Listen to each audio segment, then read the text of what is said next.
Good morning, everybody.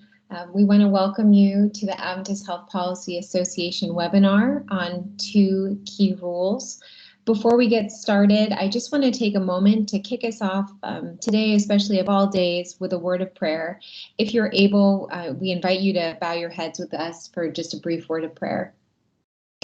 Dear God, we thank you for being with each of us today. We thank you for your continued promises, your love, and your peace. And as we meet today on September 11th, we pray that you provide comfort and care to the families and friends who lost a loved one on this day many years ago. It is a day that we all remember, and we ask that you help us to always remember and to think of those that were really very much impacted. In your name we pray. Amen. Welcome again to the Adventist Health Policy Association webinar. Today we're going to be looking at 2 key rules, the Outpatient Prospective Payment System rule and the Physician Fee Schedule rule, both of which are proposed.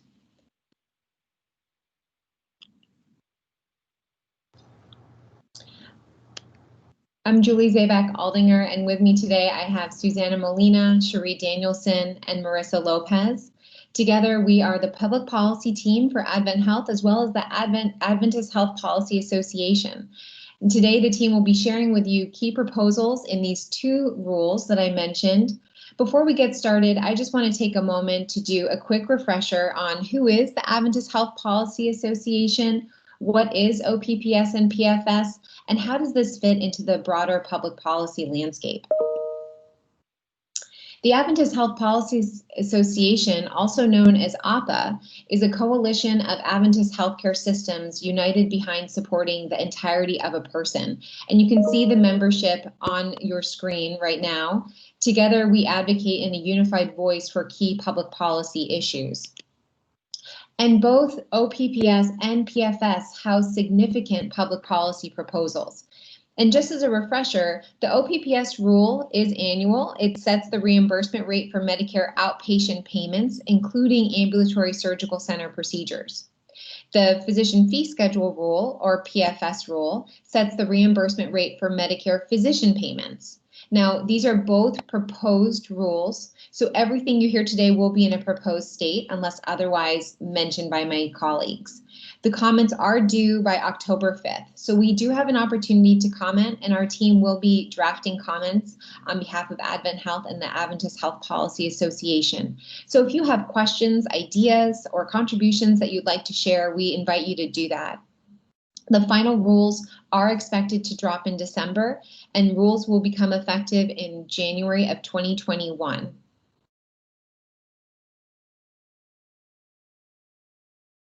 And before we dive into the proposed rules, I'd like to just take a moment to touch on the broader policy landscape that these rules are being drafted within.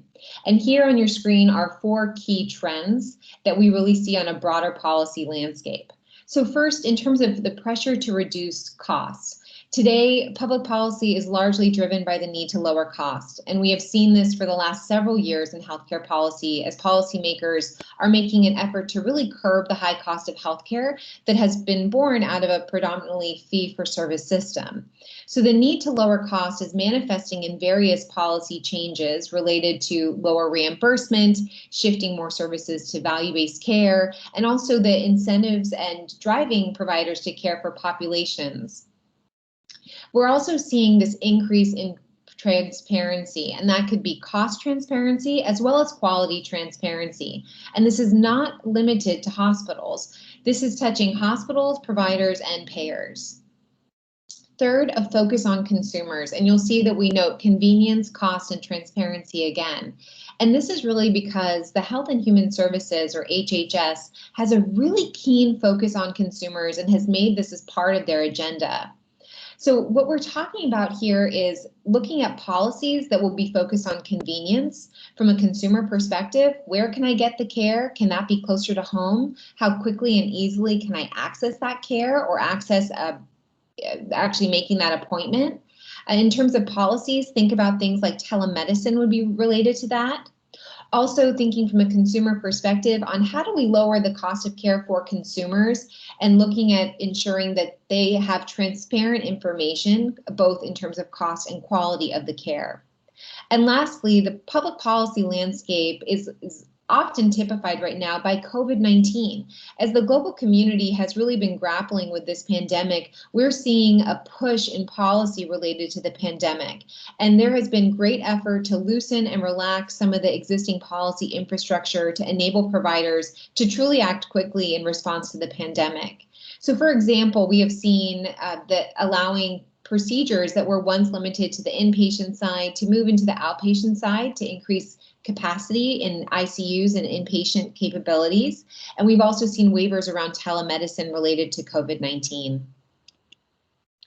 So when we think about then OPPS and PFS, these broader policies truly trickle down. And here we note three key themes in both OPPS and PFS.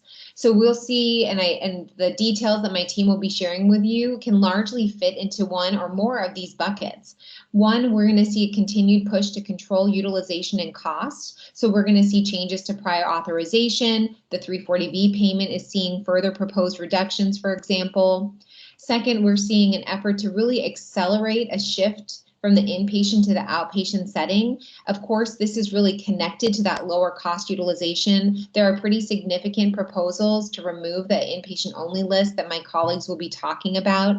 And third, we're seeing that increased access to telehealth. So we just share this as some broad brushstrokes of what you can see in the rules. And from here, I'm going to hand it over to my team member, Susanna Molina. She and the team will help share more about the details of this rule.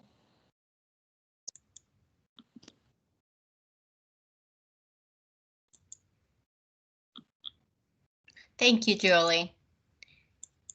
So this slide provides an overview of those issues that our team will be covering in today's presentation about the OPPS proposed rule. You will have an opportunity at the end of this webinar to ask any questions related to the policies discussed on this slide and also those discussed in relation to the physician fee schedule rule. So if you have any questions, you can include them in the chat box and we will do our best effort to address them at the end of this webinar.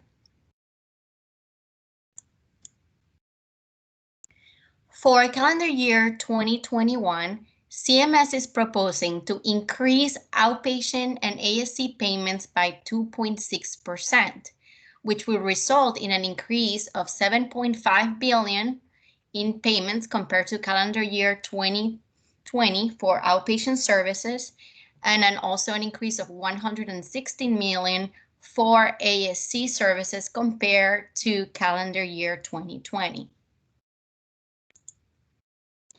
Now, in alignment with the administration's efforts to reduce Medicare costs, CMS is proposing, beginning on July 1st of 2021, to require prior authorization for two services: cervical fusion with disc removal and implanted spinal neurostimulators.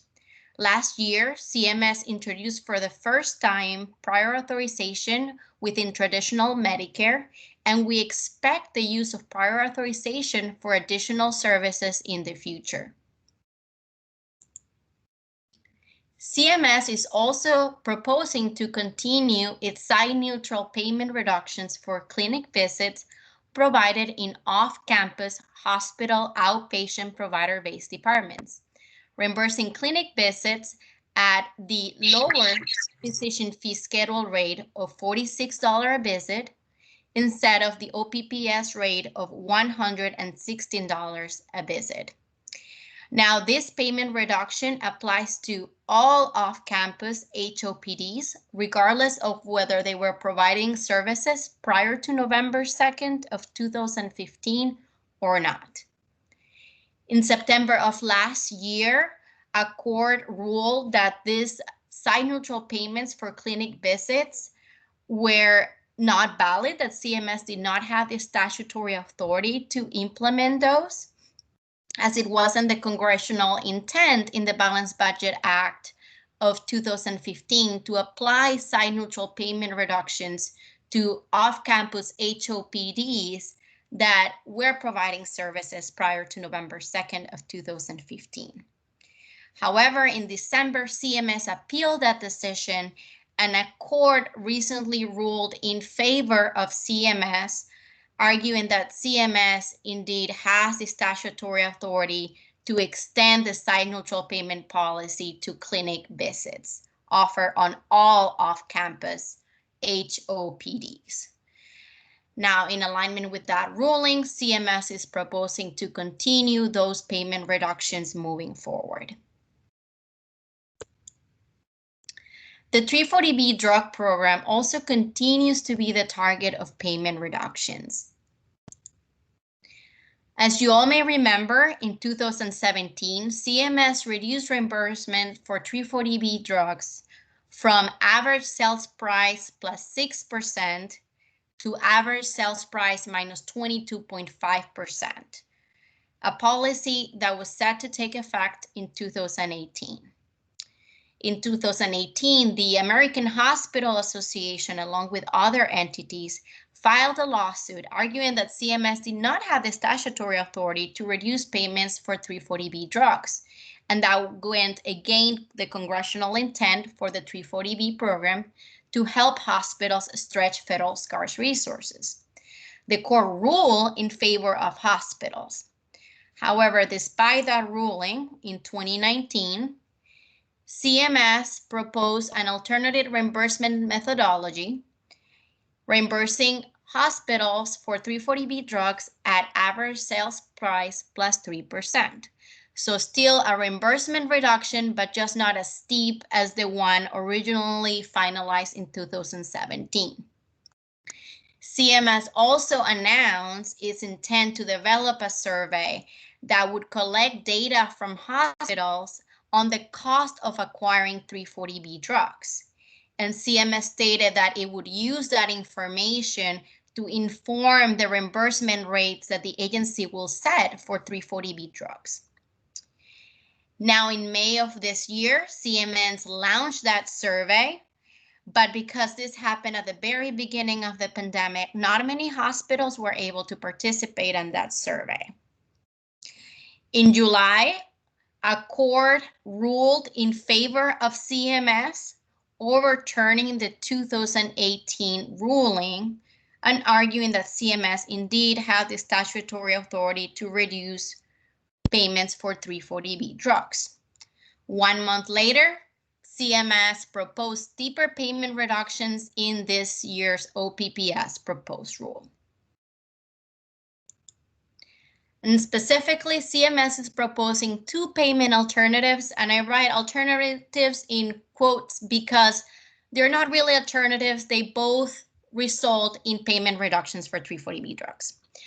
So the first option that CMS is providing is to reimburse hospitals at ASP minus 28.7%, which would decrease payments by approximately $427 million for 340B drugs. Now, because this policy has to be budget neutral, even though 340B hospitals would see financial losses if this policy is finalized, non-340B hospitals may actually benefit from this policy, as it would increase payments for all non-drug OPPS services by approximately 0.85%, according to CMS's estimate. The second alternative, according to CMS, if we don't want steeper payment reductions, then CMS can just continue the same reimbursement reduction of ASP minus 22.5%. So AHPA plans to again reiterate in our comments the value of the 340B program and how it was created, as I mentioned earlier, to help hospitals stretch federal scarce resources. And now that we're in the middle of a pandemic, is the most inadequate time to reduce those resources even farther by cutting reimbursement for 340B drugs.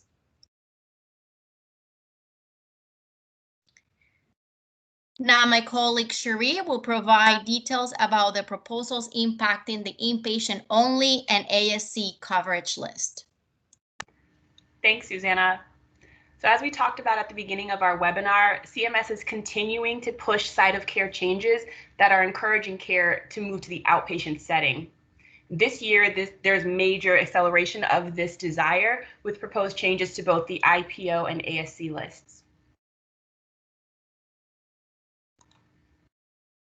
Just a quick refresher, the IPO and ASC lists are used to regulate the site of service for various healthcare procedures. So whether or not a procedure is included or omitted is determined by many factors, including patient safety, quality of care, and cost. On the inpatient-only list, procedures are only reimbursable if they are performed in an inpatient setting. For procedures on the ASC list, they may be performed at an ASC in an effort to reduce costs.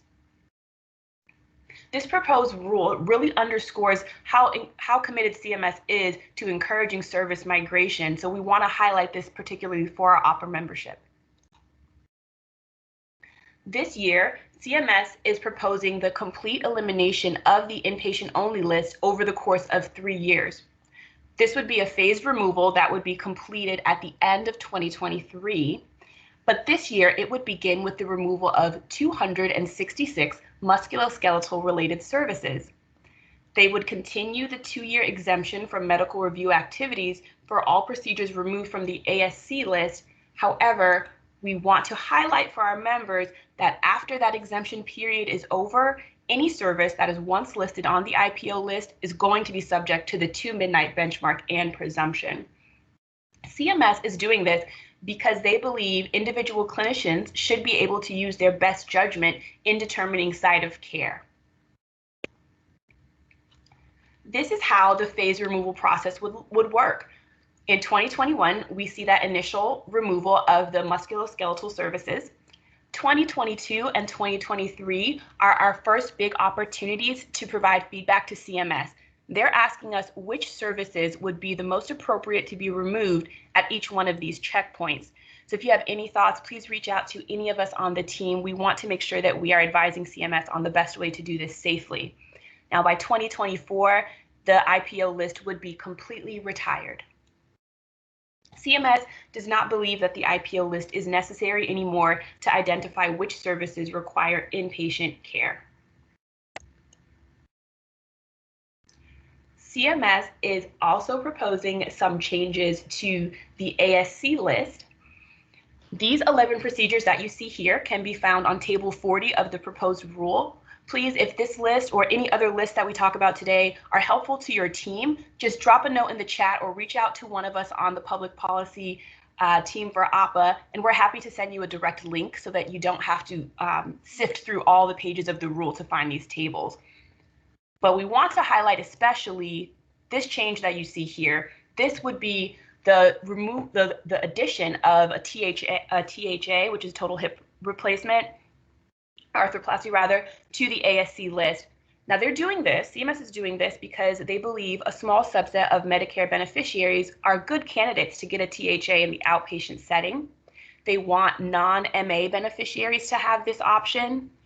And ASCs are reporting to CMS that they are already performing THA on their non-Medicare patients, and they are not detecting any disparity in patient safety there. We want to highlight this and just underscore for AHPA over and over that this could have major implications, particularly if you participate in BPCI or CJR. So please reach out to us with feedback. We will be responding to the comment opportunity here. CMS also seeks comment on 2 alternative proposals for updating the ASC covered procedures list.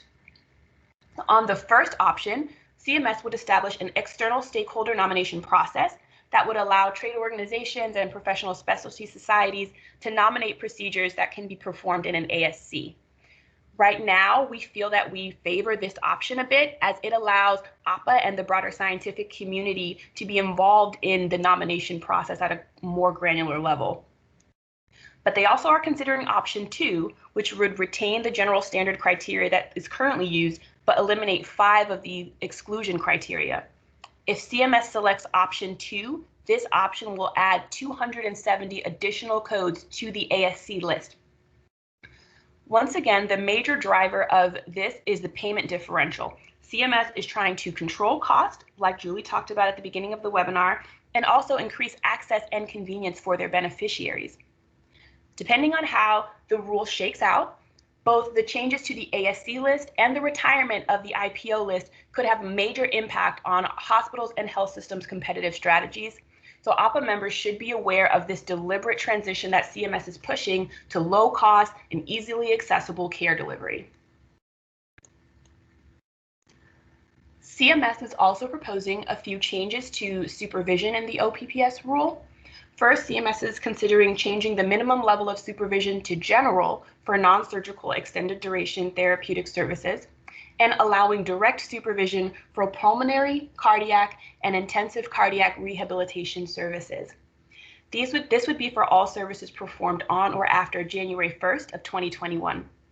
And now I'm going to hand it over to my colleague Marissa to talk about the STAR ratings program. Thank you, Cherie.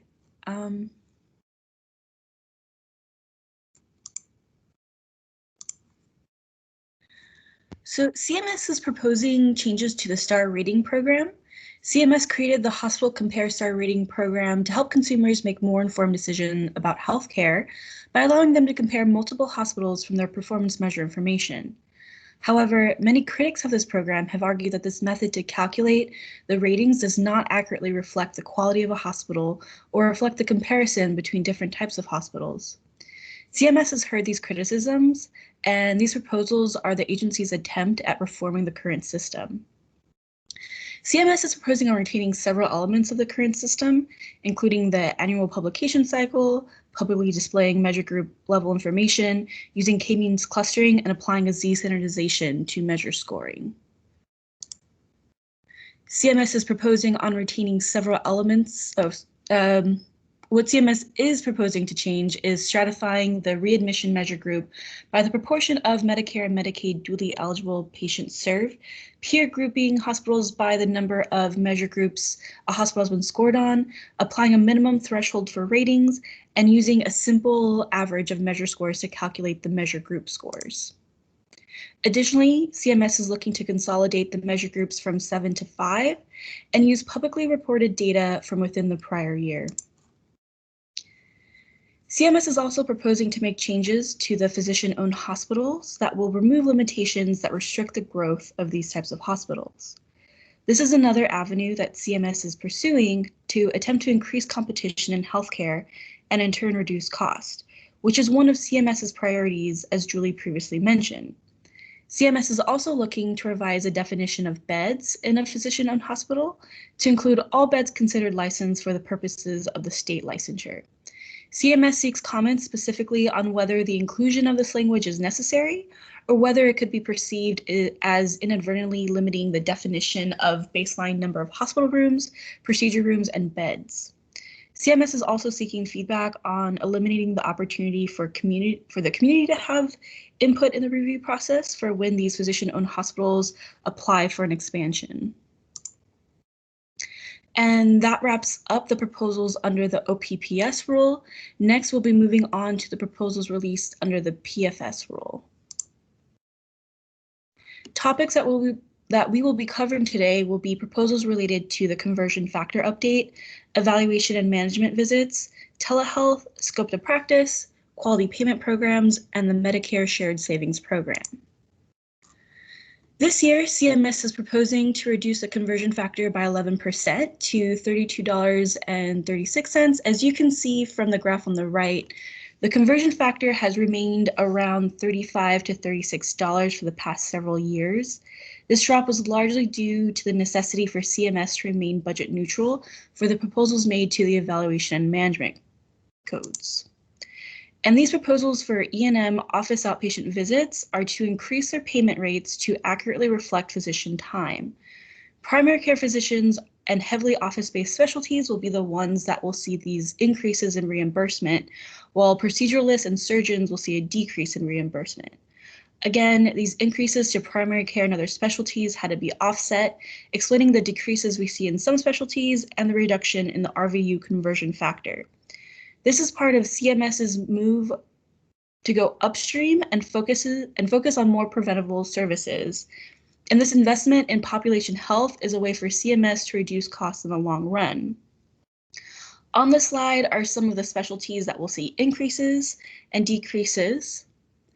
And on the next slide is a snapshot of Table 90, which contains a complete list of specialties with the impact of the RVU changes, if you would like to take a deeper look into that. Now I'll pass it off to Susanna, who will be speaking a little bit more about the proposals related to telehealth. Thank you, Marissa. So as you all know, because of COVID-19, Congress and the Trump administration issued several COVID-19 waivers that increased access to telehealth services. In the last couple of months, the Trump administration has also issued executive orders that direct the Department of Health and Human Services to look at those COVID-19 waivers and determine which ones should be made permanent after the end of the public health emergency. The president's executive order on improving rural health and telehealth access specifically asked HHS to look into the telehealth COVID-19 waivers. And in compliance with those executive orders in this year's physician fee schedule proposed rule, CMS has included several proposals and requests for information related to the telehealth services covered during this pandemic and also the waivers that were extended.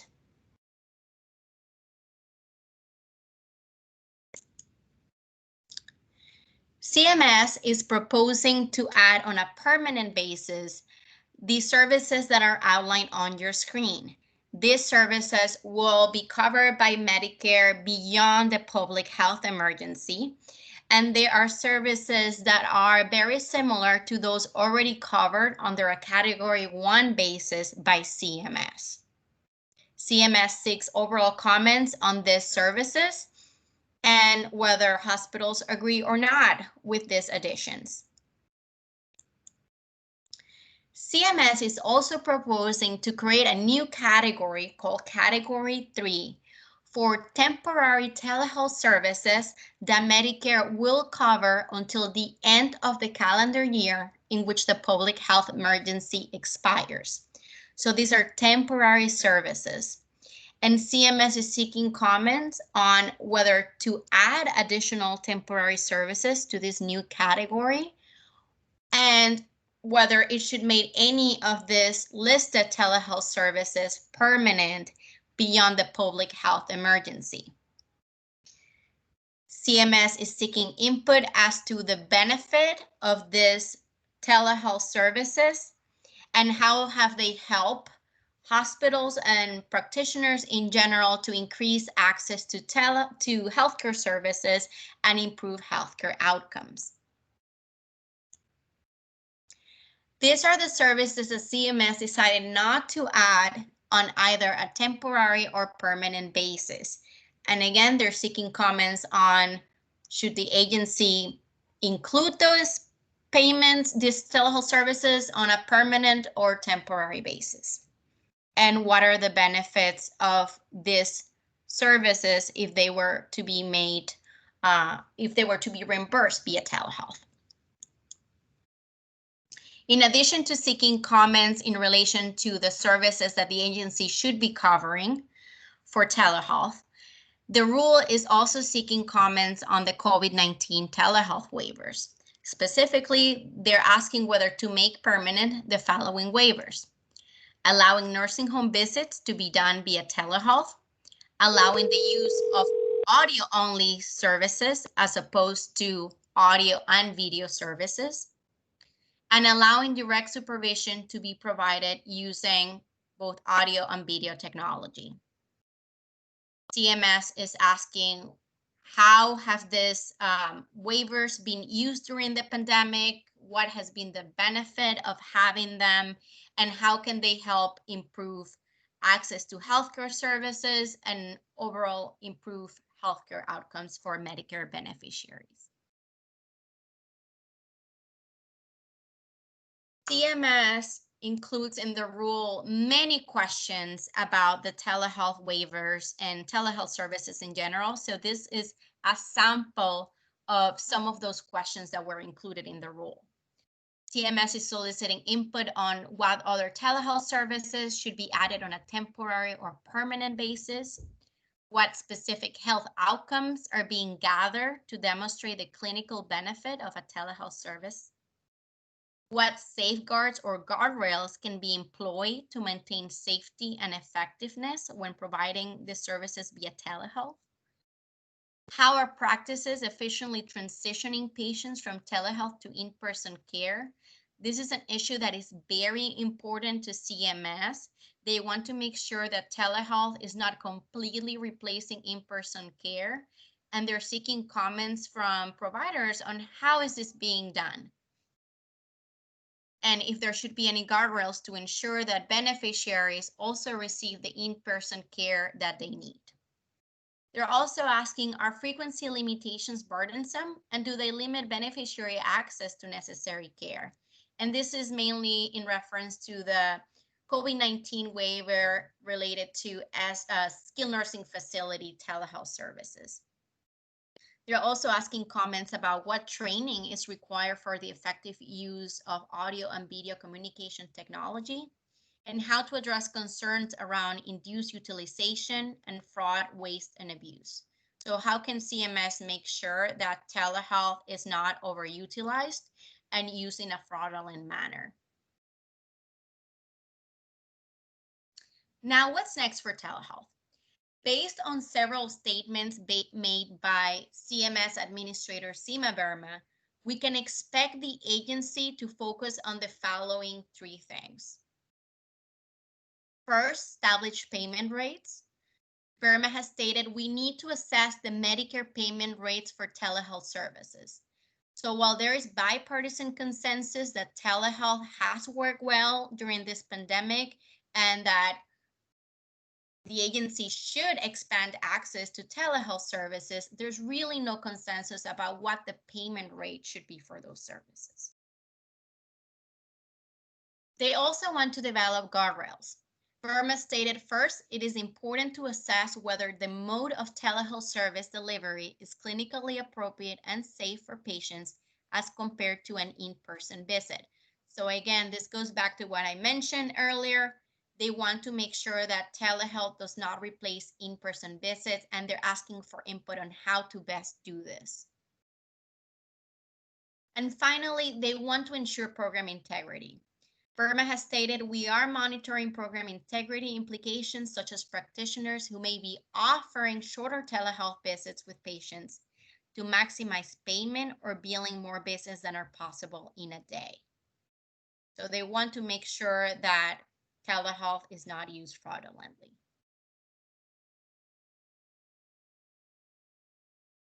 CMS is also proposing to expand certain COVID-19 waivers that increase flexibilities to practitioners in relation to scope of practice.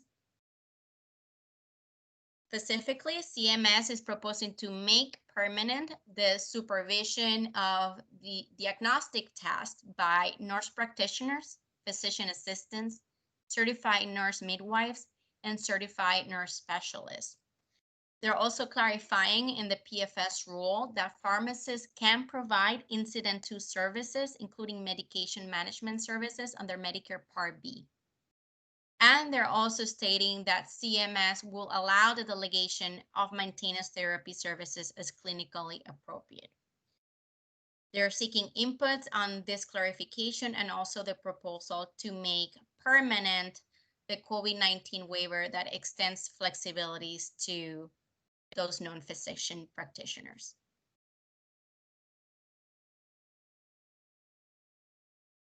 Now, Cherie will be providing details on the policies proposed for the quality payment and Medicare Share Savings programs. Thanks. This year, CMS is considering limited changes to these programs that focus on reducing burden, responding to stakeholder feedback, and aligning with previously existing statutory requirements. The Quality Payment Program seeks to reward high-value care through the Merit-Based Incentive Payment System, what we call MIPS, and Advanced Alternative Payment Models, APMs. This year, due to the public health emergency, CMS will not be introducing the MIPS value pathways for the 2021 performance period. This was what was originally finalized in last year's PFS rule, but CMS acknowledges the unique and extreme burden that providers are under this year. CMS proposes to continue to modify the performance category weights for MIPS's 2021 performance period. You will see a 5% shift away from the quality domain that's being moved into the cost domain. And this shift that you're seeing is just because of the macro requirement that already exists, that CMS is trying to get the quality and cost domains to both equal 30% by the 2022 performance period. So just be aware that we will continue to approach that goal moving forward. CMS is also considering replacing the MIPS APM scoring standard with the MIPS APM Performance Pathway, APP.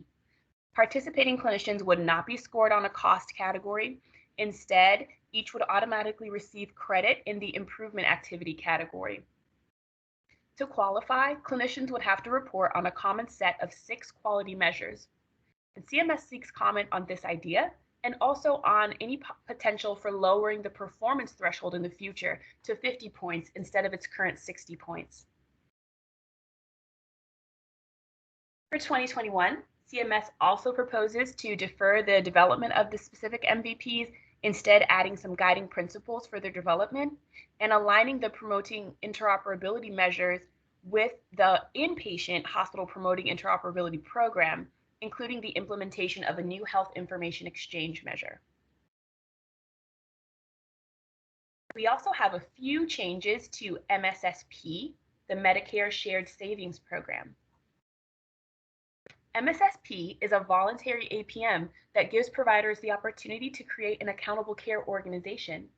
Participants can select different participation options, what CMS calls tracks, and each of these tracks has a varying level of risk attached to it. This year, CMS is proposing a few changes to quality measurement. First, reducing the number of measures in the ACO measure set from 23 to 6. This is more of a consolidation than a deletion of measures. Requiring ACOs to receive quality scores that are in or above the 40th percentile in order to qualify for those shared savings. And terminating ACO participation agreements that fail to meet the minimum quality score standards for 2 consecutive performance periods. Now, those 6 new measures or consolidated measures that you see in the first bullet, those would align with the new MIPS APP 6 measures if that option is finalized. And these topics that these measures span include patient experience, diabetes control, depression screening, and hospital admissions and readmissions.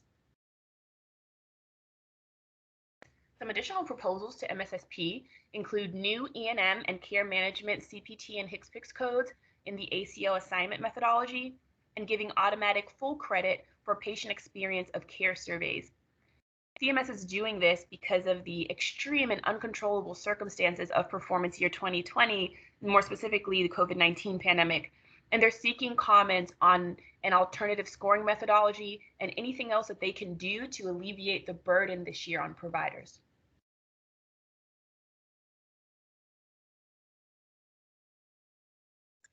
And this takes us to the end of the webinar. If you have any questions, you can include them on the chat box, or you may also unmute your line. Susanna, it looks like there may be one hand raised in the chat. If someone does have a question, please feel free to unmute yourself.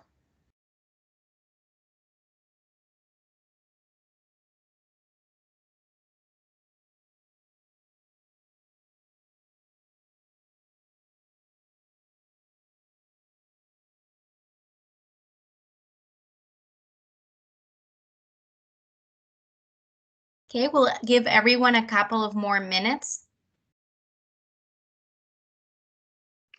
Are we challenging again the 340B reductions?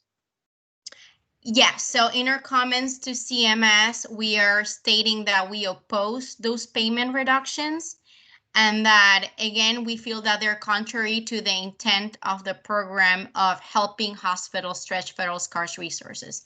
Now, as I mentioned in that outline that was reviewed earlier in the OPPS presentation, This is something that CMS and the Trump administration in general is very passionate about. And even despite a previous ruling that had sided with hospitals, they continue to pursue the payment reductions. So even if this decision is appealed again, we expect the administration to continue trying to impose those payment reductions, and AHPA will continue advocating against them. Thank you for your question.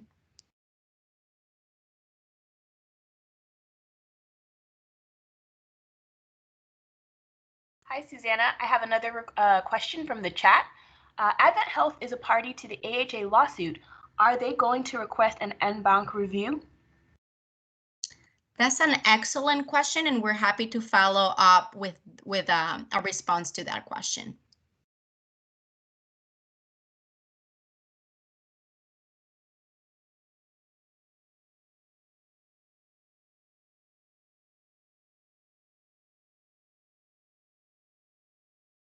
And we'll also be providing a recording of this webinar, and we will be including it in the next policy brief that is chaired by AHPA on a bi-weekly basis. So next Friday, the recording of the webinar will be included in that newsletter. And if you don't currently receive that newsletter, please send us an email and we will make sure that you receive the recording and the newsletter if you're interested as well.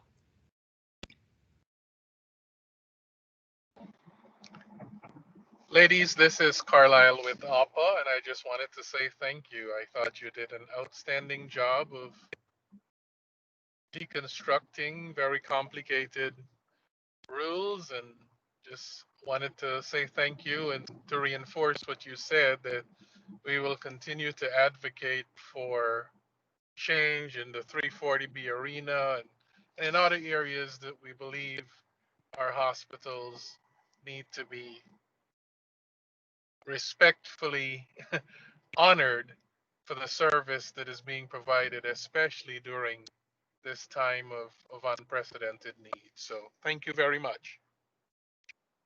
Thank you, Carla.